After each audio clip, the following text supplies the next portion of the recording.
आज के दिन भारतीय जनता पार्टी के करोड़ों कार्यकर्ता और देश की जनता पंडित दीनदयाल जी को श्रद्धांजलि दे रही है।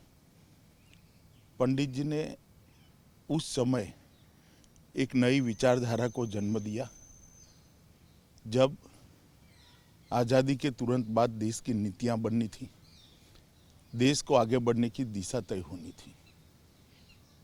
पश्चिम के अंध अनुकरण की जगह उन्होंने भारतीय मिट्टी की सुगंध वाली एक विचारधारा को जन्म देने का बहुत बड़ा काम किया।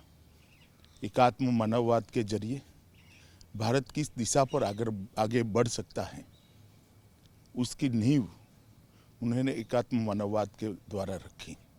और आज 6 साल से देश के प्रधानमंत्री नरेंद्र मोदी जी यही एकात्म मानववाद की गरीब कल्याण की नीतियों को आगे बढ़ा रहे हैं और 60 करोड़ गरीबों के घर में गैस का चूल्हा, बिजली, शौचालय, स्वास्थ्य की सुविधाएं, खाने का अन्न, ये सारी चीज़ें पहुंचाने का काम यही गरीब कल्याण नीति ने किया है, जो दीनदयाल जी की मूल विचारधारा थी।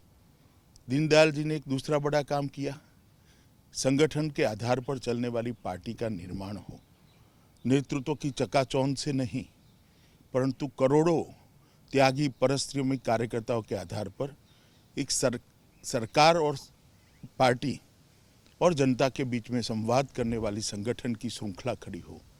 शुरू में तो कार्य बहुत कठिन लिखता था जब 50 के दशक में शुरुआत करी, मगर अब तक आते आते भारतीय जनता पार्टी एक वटवृक्ष बनी है और वो दिखाती है कि दीनदयाल जी कितने दूरदर्शी थे। आज भारतीय जनता पार्टी का संगठन राजनीतिक रूप से दुनिया का सबसे बड़ा संगठन बनकर उभरा है, जिसकी नींव दीनदयाल उपाध्याय और उनके साथियों ने डाली थी।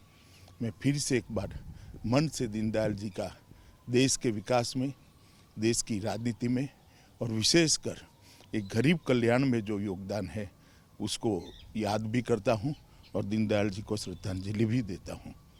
नमस्कार।